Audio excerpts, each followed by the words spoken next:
वल्लरी भानावर ये, वल्लरी भानावर ये.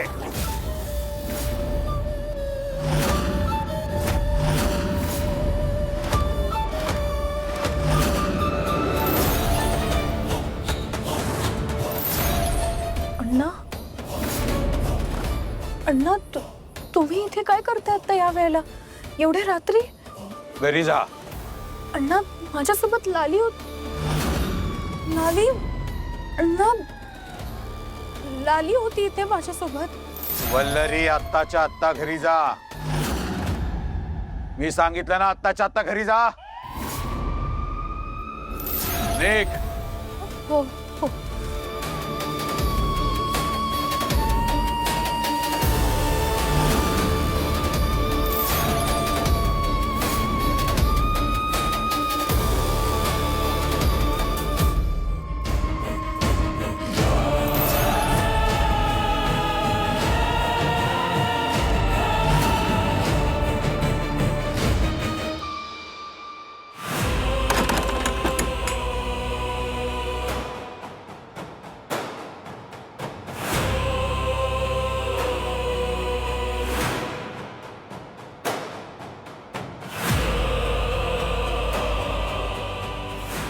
अशी कशी खाली गेली?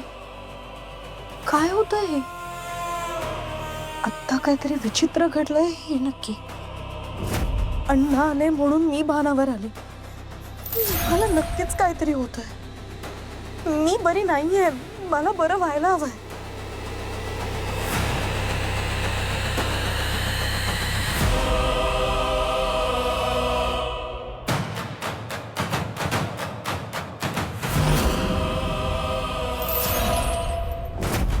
या कॅमेऱ्यामध्ये नक्कीच सगळं रेकॉर्ड झालं असेल.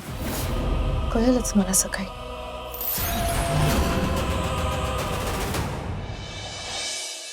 सासूबाई, तुम्हाला प्रश्न पडला होता ना, कॅमेरे लावले त्याचा काय उपयोग आहे? तर बघा, काल रात्री 2-3 वाजता माझ्यासोबत काहीतरी विचित्र घडलं. हो, काल रात्री वल्लरी खाली बुलबुल बागेत आली होती.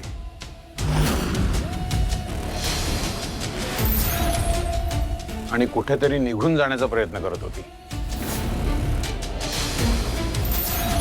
काय? अगं वल्लू, तू मला का नाही उठवलंस? तुला काही त्रास होत असेल ना तर मला उठवत जा. मी तुम्हाला उठवण्याचा खूप प्रयत्न केला. तुम्हाला सांगितलं सुद्धा ओरडून ओरडून की लाली आली आहे, लाली आली आहे, पण तुम्ही काही रिस्पॉन्सच दिला नाही. तू नाही उठवलंस मला. अहो, मी 4 वेळा उठवलं तुम्हाला. तुम्ही खरंच रिस्पॉन्स नाही दिला. अगं पण वल्लरी, तू एवढ्या रात्री खाली का गेली होतीस? माहित नाही. त्या पुढचं मला काहीच आठवत नाहीये. वल्लरी, 1 मिनिट. तुला काहीच आठवत नाहीये का खाली गेल्यानंतर काय झालं होतं ते? आणि असं कसं आठवत नाहीये तुला? आणि मग तू वर कशी आलीस ते तरी आठवतंय का? नशीब बलवत्तर होतं पोरीचं. मी वेळेवर पोचलो, तिला भानावर आणलं आणि वरती पाठवून दिलं घरी. हर्षित, झाले का? हाँ, एक मिनट.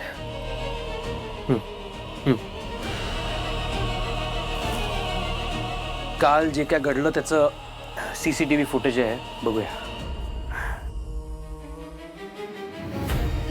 लाली, तू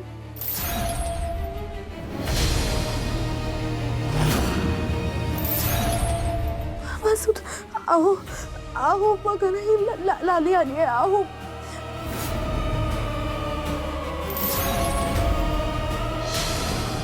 काय शोध? कुठे शोध? तू सारखी लपतेस, कुठे जातेस, कधी येतेस, काही कळत नाही.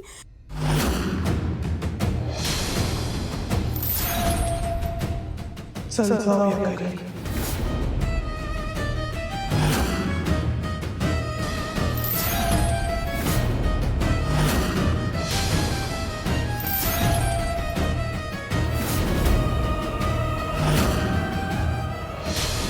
तुम्ही सगळे जे बोलताय ते पटतंय आता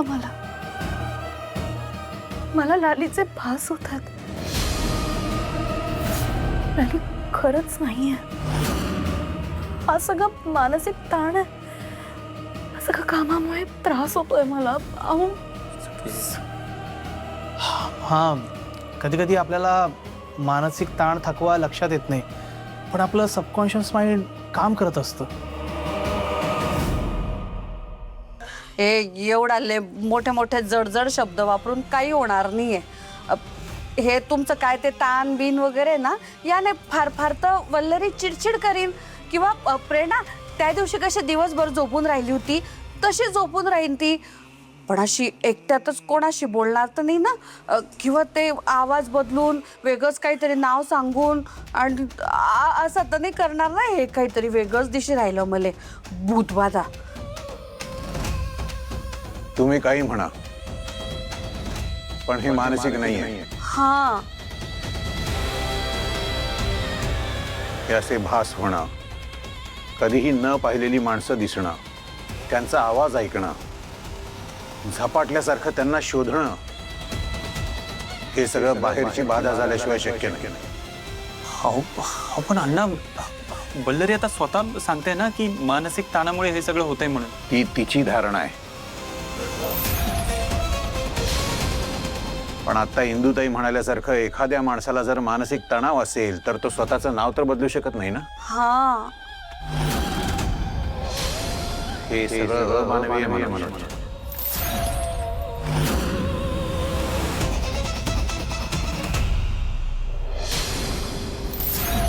अण्णा, तुम्ही तरी समजून घ्या प्लीज.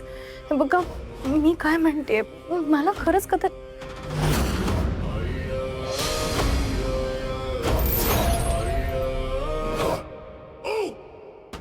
मनोज, काय अण्णा?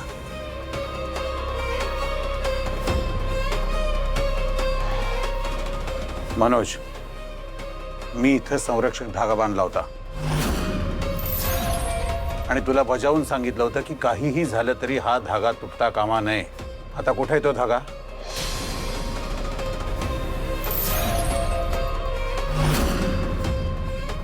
कसला धागा? मलाही काहीच कल्पना नाहीये रे. मनोज, मी तुला विचारतोय, आता तो धागा कुठे आहे? अण्णा, तुम्ही म्हणालात म्हणून माझंही आत्ताच लक्ष गेलंय.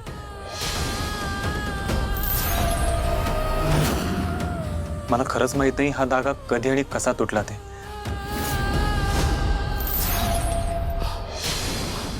अण्णा, तुम्ही लावला होता का तो धागा?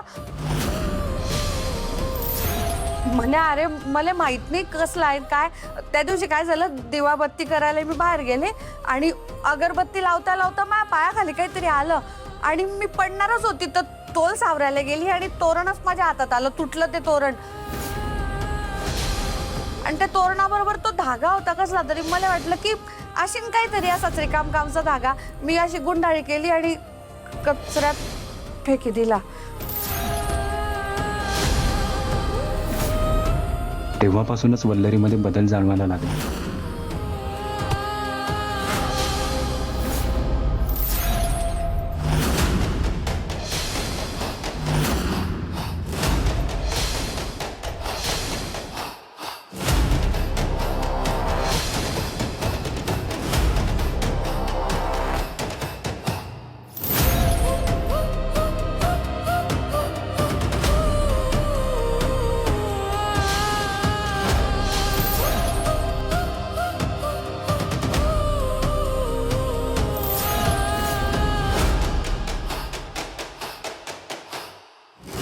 अगं आई, तू सांगायचं तरी मला एकदा.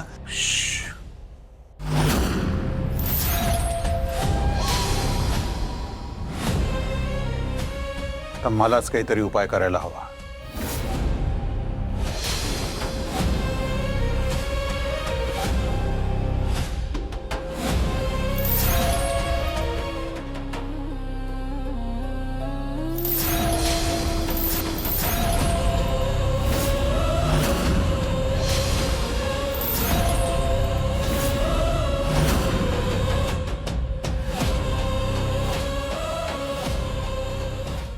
हा नारळ धर. नकोय मला. हा नारळ हातात धर. नकोय मला. मी काय सांगितलं माझं ऐकायचं. हा नारळ हातात धर. नकोय मला.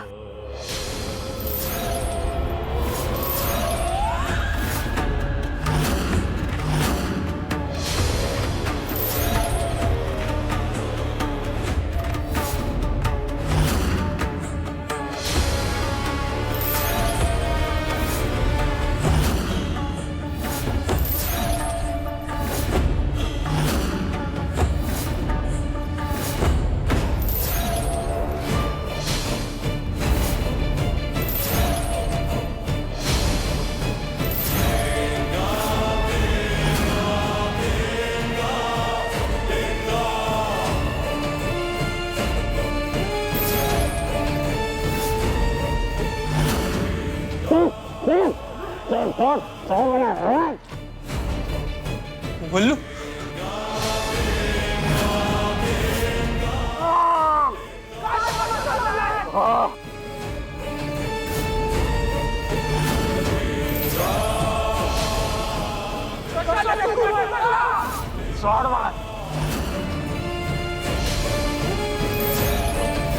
तू कोण आहेस मला माहिती आहे. वल्लरी नाही आहेस.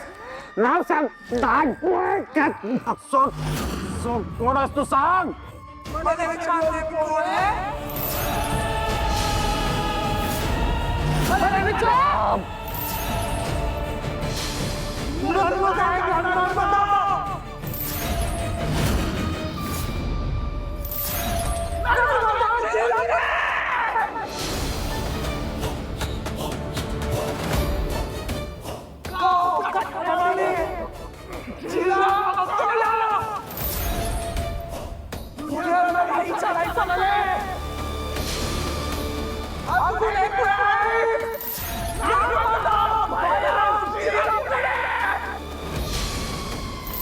वल्लू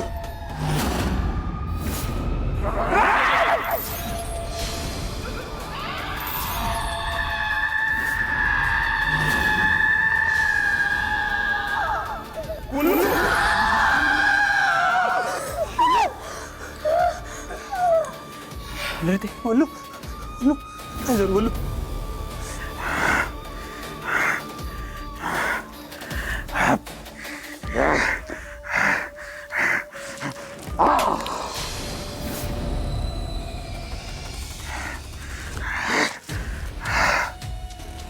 पाहिलं नारळातून पूर्णपणे कुजलाय.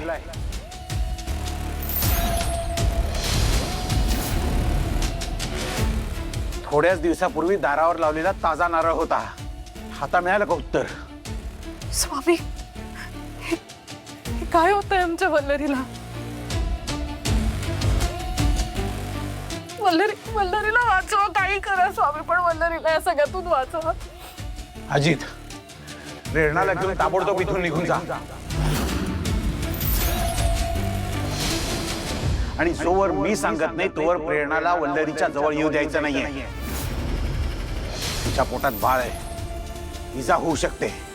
ताबडतोब घेऊन जा तिला इथून. चल प्रेरणा चल. अरे पण वल्लरीची अवस्था बघ ना अजित, असं कसं जाऊ शकतो आपण? प्रेरणा, हट्ट करू नकोस. ताबडतोब निघ इथून. निघ म्हणतोय ना. चल. वल्लरी, वल्लरी, ए वल्लरी, वल्लू,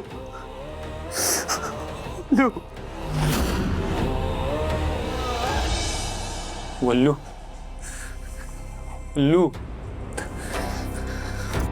मनोज, क्या करे यार, अभी तक बेहोश है. डॉक्टर को बुलाए. मला तेच वाटतंय हर्षित, तिला शुद्धच येत नाहीये. मी काय म्हणते, कांदा सुंगवायचा का तिले? अण्णा, काय झालं माझ्या वल्लरीला? शुद्धीवरच येत नाहीये ती. मनोज, येईल ती लवकरच शुद्धीवर. काळजी करू नकोस. मी काय म्हणते म्हणा, माझ्याकडे याच्यावर एक उपाय. तुला आठवतं का ते बाबा आणले होते मी घरी, ते मांत्रिक? त्यांच्याकडे या भूतबाधेवर जालीम उपाय. मी गेले होते त्यांच्याकडे. ते बोलले की ही खूप भयानक भूतबाधा आहे, ही जर लवकर काढली नाही ना तुझ्या जीवाला धोका आहे. अहो लक्षणी म्हणाले रे ते आपल्या वल्लरीले. म्हातारीच्या डोळ्यासमोर जर तुझ्या जीवाचं काही बरं वाईट झालं तर मी काय करायचं सांग बरं. आई गप्प बस ना. काय खोई डोक्यात घालून घेतलंयस? अरे पण तुला अजून बी पटत नाही का मी काय सांगते ते? तुला स्वतःच्या डोळ्यांनी पाहिलं ना अण्णांना कसं वरती उचललं होतं. बाप रे, अण्णांना बी आवरत नव्हती ती बाई.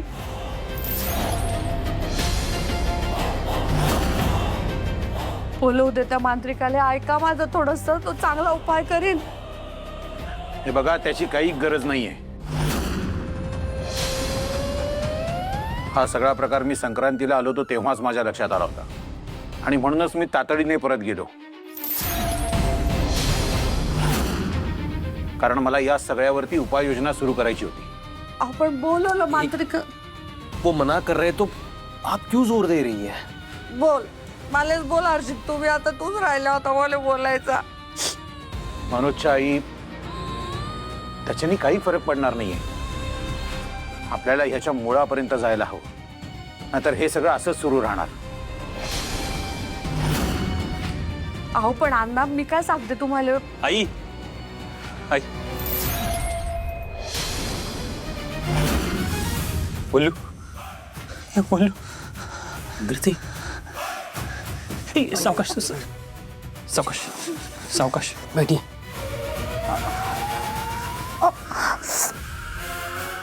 मला खूप त्रास होतो, डोकं जड झालंय माझं खूप. पाणी पाणी. वल्लरी बाळा, तू काही काळजी करू नकोस, आम्ही सगळे आहोत तुझ्या बरोबर.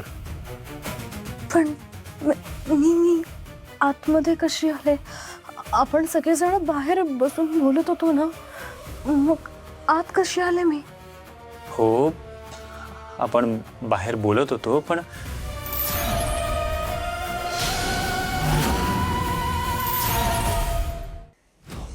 मध्ये काहीतरी घडलं आणि तू बेशुद्ध झालीस. तेव्हा आम्ही तुला आतमध्ये घेऊन आलो. मध्ये असं काय झालंय?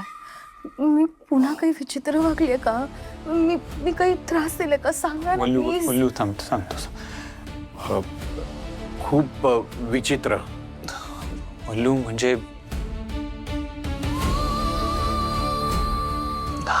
हर्षित,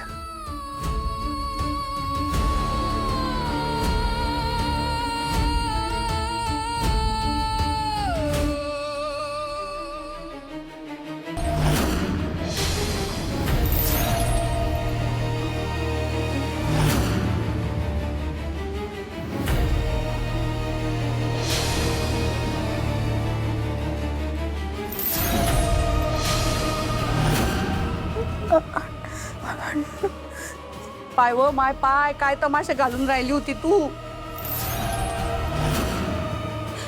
मी काय म्हणते, या सगळ्यातून आपल्या वल्लरीची आणि आपल्या सगळ्यांची लवकरात लवकर सुटका व्हायला पाहिजे. मला बोलावू द्या ना त्या मांत्रिकाले. नाही काय तर तो तात्पुरता इलाज तर करून देईन. मांडा तुम्हाला पाहिजे तो तुमचा कायमस्वरूपी उपचार करा ना, मग काही म्हणलं नाही, पण आता तो बोलावू द्या त्याले. हा, 1 मिनिट सासूबाई. पहिले तरी नर्मदा कोण आहे? मी पुन्हा त्या व्हिडिओमध्ये स्वतःची ओळख नर्मदा म्हणून करून देत होते. कोण आहे ही नर्मदा? माझा तर काहीच संबंध नाहीये, मी कधी भेटले नाही तिला. आणि एवढंच नाही तर मला एक लहान मुलगी सुद्धा दिसते, ज्यांच्याशी माझा काहीच संबंध नसताना त्या सारखे फक्त मलाच का दिसतात? हे काही नाही, काहीतरी गडबड आहे. आपण शोधायला हवंय, आपण त्यांच्या गावी जाऊन शोधायला हवंय. कोण ही नर्मदा, काय संबंध आहे? त्या दोघींचा काही संबंध तर नसेल ना? हे आपण शोधायला हवं. ऐक, ते सगळं जाऊ दे. तू आता कसलाच विचार करायचा नाहीये. तू फक्त आराम कर बरं. झोप तू. नाही, आता आराम करून नाही चालणार. नर्मदा कोण आहे, लाली कोण आहे, याचा आपण शोध घ्यायलाच हवा. यांचा माझ्याशी काय संबंध आहे, एकमेकांशी काय संबंध आहे, हे शोधून काढायला हवं. आपण यासाठी त्यांच्या गावी जाऊन शोध घ्यायला हवा. ऐका माझं प्लीज, आपण त्यांच्या गावी जाऊन शोधून काढूया सगळं. वल्लरी ताई, आप उसके गांव क्यों जाना चाहती है? नाही हा वल्लरी, तू तिच्या गावी जायचं नाहीयेस. हे बघ बाळा, तू तिथे गेल्याने तुझ्या हाती काहीच लागणार नाहीये. हे धाडस तुझ्यासाठी जीव घेणं आहे. मला असं वाटतं की तू तिथे जाऊ नयेस. नाही अण्णा, आता शोधून काढायलाच हवं की ही लाली कोण आहे, नर्मदा कोण आहे, यांचा एकमेकींशी काय संबंध आहे, माझ्याशी काय संबंध आहे, या सगळ्या प्रश्नांनी मला भंडावून सोडलंय. आता काही करून या दोघींचाही शोध घ्यायलाच हवा.